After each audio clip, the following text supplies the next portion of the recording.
Hi guys, you're so welcome back to another podcast here on narcscon. Today I'd like to get into the fact that the narcissist is totally 100% unsuitable for an adult relationship. Getting into this subject and going over it again, I hope is going to help anyone currently dealing with cognitive dissonance. In other words, wanting the relationship with the narcissist back, or having toxic hope that if the narcissist came back, the relationship could work out, or listening to the narcissist's hoover saying that they're going to change and that the relationship is going to be brilliant in the future. So I hope this isn't triggering for anyone, because I'm going to kind of do it in a light-hearted way in relation to the narcissist's level of emotional maturity and the fact that their personal development stopped at a very young age, and that in actual fact, in reality, we're looking to get into a relationship with a child. And this is not in any way to denigrate children, but this is talking about your expectations of an emotional relationship in the adult sense. You're actually asking a child to be on your level, to have a mutually beneficial, adult, loving relationship, to keep commitments, to, compromise, to view things in an adult way. That's how ridiculous it is to expect the narcissist to change. So it's understandable that we do, because they look like an adult and they can even have really good cognitive adult conversations in relation to their intelligence level. They can be super intelligent. They can have relationships in the workplace and with people because they can copy what adults do. But the motivations and the way they see the world is different.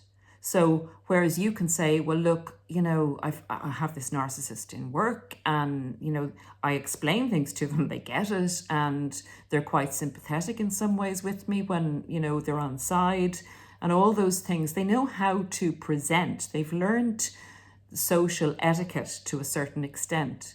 But what they do, their actions in a relationship, are driven by their emotional maturity. So their decision-making process in how to respond or react to something that you do or don't do, or that they perceive that you do or don't do, is coming from the emotional maturity level of a child. So let's just get into it, because sometimes it's hard when we're presented with this adult figure to actually get our heads around that. And just as an aside, there's some fantastic comments in the last few videos that we've done, and I really will be reading some of them out, and I'll be going through them, and I'll be making videos about them because the information in them is excellent.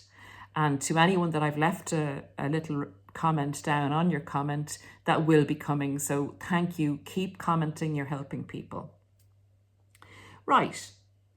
So my estimation of most narcissists is that their development stops when they don't individuate from the parent, from the mother. Usually at about, I kind of think that they're about from a 5 to a 9-year-old. Most people will go outside those brackets and whatever you think yourself. But in general, that's what I'm going to look at, the 5 to 9-year-old reaction. So starting off with, when you try and hold a narcissist accountable, if you think about it, the reaction to that is, no, I didn't do it. No, is denial in the first place. Then the second part of the reaction is, you're always saying that to me. You're always telling me I did this. I didn't do it. You did it, or he did it, or she did it. And when that doesn't work, the kind of deflection and attack on you, they go off in a huff. They withdraw from the situation. Like, Johnny or Jilly is not happy that they've been accused of something, and they're going to get out of it by leaving the situation. And you're saying, come back here and listen to what I have to say. And they're, nope, nope, and off they go.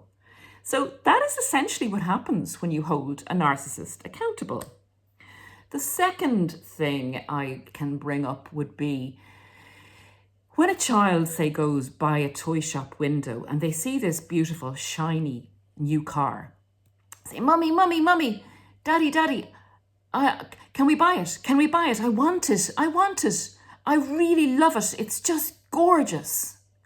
I would liken that to when a narcissist views a new person, because remember, a narcissist objectifies people. And this is, in effect, how they see the new supply as more shiny and something that they need to have that's desirable. And your reaction to the child may be, and I'm sorry if there's any Johnnies out there, hey Johnny, you have a car already just like that. It's even the same colour, and you play with it so much and you say you love it, and why would you want a new one? I mean, I understand that maybe that's a bit more shiny and it has a different steering wheel, but what about your old car? And Johnny says, I'm bored with that. I don't want to play with that anymore. This is the one I want. I want this one. And it's very similar to the narcissists being bored with whoever they're with and thinking that the new one is better because it's more shiny. It doesn't matter that they've spent hours with the old car and the old car being one of us, or that the old car, has served a great purpose, is fast, is great, is the best on the market. Doesn't matter. The new one is better and they're bored with the old one. So without labouring that point, that's where they're at in their choice of new human partner. The next thing I have down is when you say no to a narcissist. When you say a big fat N-O to the narcissist will either have a tantrum and rage at you and say, "Rah!" like a child will scream and shout and go hysterical. Why can't I have that? Why can't you do that? It's not fair. Or they'll walk off in a huff and sulk. And that's the silent treatment that the narcissist often gives. Or they'll do both. They'll have the tantrum and then they'll go off and sulk and won't talk to you because you said a big fat no.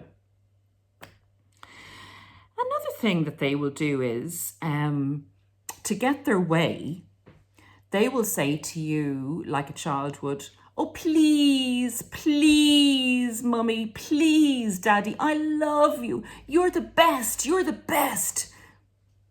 You get it, guys? They use the I love you because they know it works and that you're the best and that you're great and that you're all these things, just like the narcissist does with us when they want us to do something in the relationship. The next thing that I've come up with is holidays.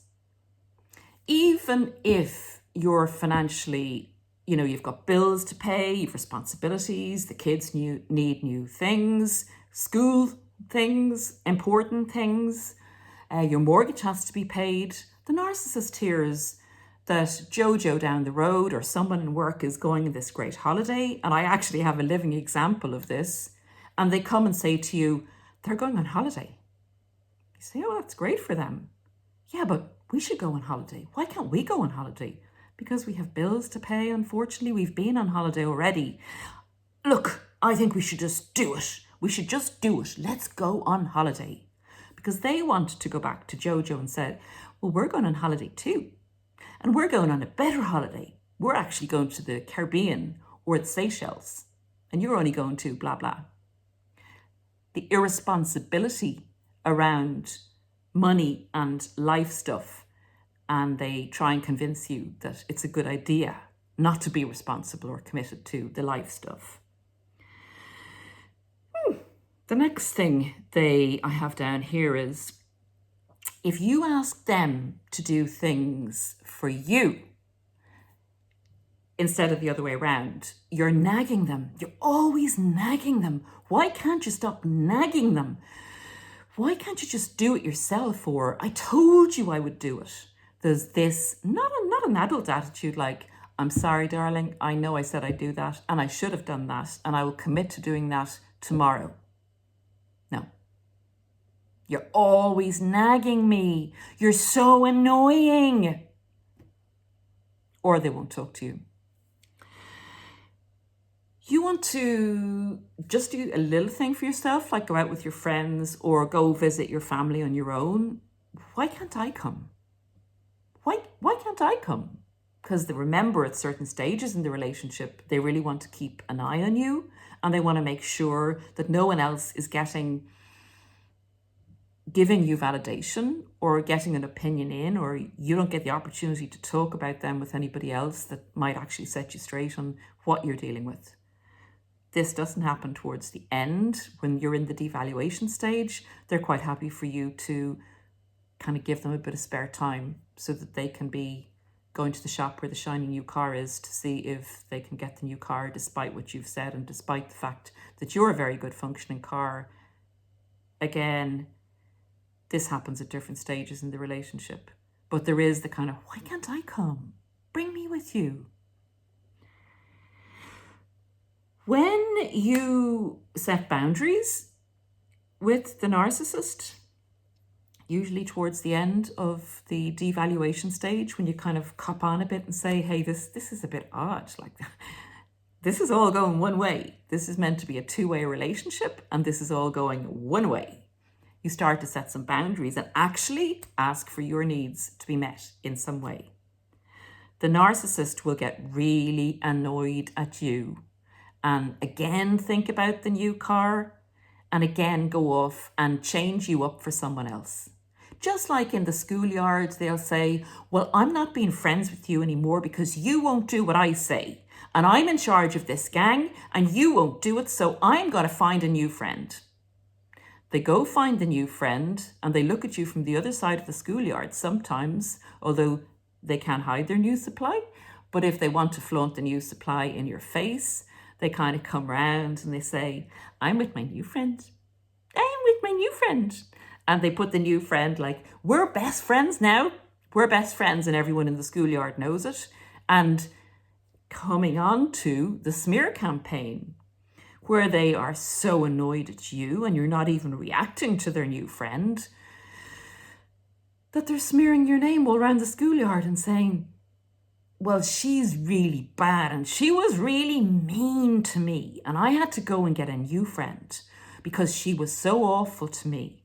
And I'm going to tell everyone about that because people need to know how bad that person is. And you start to get bullied and they bring a few of their little flying monkeys around to you and start poking you and saying, you did this and I'm going to tell that on you. And you get one of the narcissist flying monkeys coming up to you, asking you questions, pretending to be friendly, and go back to the narcissist with the information and getting a good girl or good boy badge from the narcissist for doing their dirty work. Another thing, and we're coming to the very end of this section, if you ask the narcissist to, or the narcissist agrees to make a commitment to you when they maybe hoover you back in, and you're so full of hope, you know, the relationship broke down, there was what looked like a final discard, the narcissist went off into the sunset with the new supply started to say no to the narcissist very quickly, probably another narcissist. The narcissist comes back to you and says, oh my God, I promise I will never do that again. I promise I will change. I promise you, I'll do this, I'll do that. And you're, okay then, okay, I'll give you one chance. And the narcissist comes back. A week later, they're doing the same thing. You say, now, Jilly, come here. You promised me faithfully that you would do this. I changed my mind. This is much better to do. I changed my mind. I decided I like this better. And you're going, That is the level of emotional maturity you're dealing with. And the last thing I've written down is the narcissist, having left you in a dreadful state, to pick yourself up off the ground, believing that they're a person of value and actually an adult. Sorry about the sarcasm, guys. They have the audacity to say to you, can we be friends again? Can we be friends again? Will you play with me again? At this stage, if you have looked at your relationship with a narcissist and seen the emotional motivators for the narcissist doing what they do, that is the lack of integrity or the lack of emotional maturity of an adult. So while it is really cognitively dissonancing, if that's a word, because you're presented with the adult form, you're presented even with quite a sophisticated adult who's very stylish, who's on some levels intellectual, although that's not often the case. And you know, they hold down a job and other people like them and they're good at sport and they're all these things that adults do. Yet the actions speak of a very, very low level of emotional maturity. And that's where the personal development in the narcissist stopped. And that's why when people say, surely they would learn from their mistakes the way I have. I've introspected, I've seen what I've done wrong, I know what I need to improve, I'm working on that. They say, why can't the narcissist do the same? Because, guys, it stopped. That personal development stopped at that age. And it was, is there a word called hermetically sealed? The personality at that stage. So that was the level that they stopped at and the lid was put on. So there is no more room for personal growth or maturity. So basically what happens with a narcissist is they learn how to manipulate people better. That would be their personal growth in narcdom, where narcissists come from. And that's why it's so hard to get our heads around it. But if you accept that the narcissist that you think you would like to have back, or that you feel that you have had a loss, that that person was of value, or you feel that that person is going to go away now and give their best self to somebody else because they've learned how to be in a relationship with someone, that's not the case. They're going to do the same things that they've always done, and that is react with the emotional maturity, not the kindness or the goodness, just the emotional maturity level of a child. That's it for now, folks. Back to you soon with another podcast. Please keep leaving the comments. If you have an example of an emotionally immature decision your narcissist made, please leave it in the comments. I'm sure there's quite a lot more. Take very good care of yourselves. Remain very blessed. Look after you and continue on this journey, because you get to a great place when you continue on it, get over the narcissist and start to live a free, wonderful, peaceful, and very best life.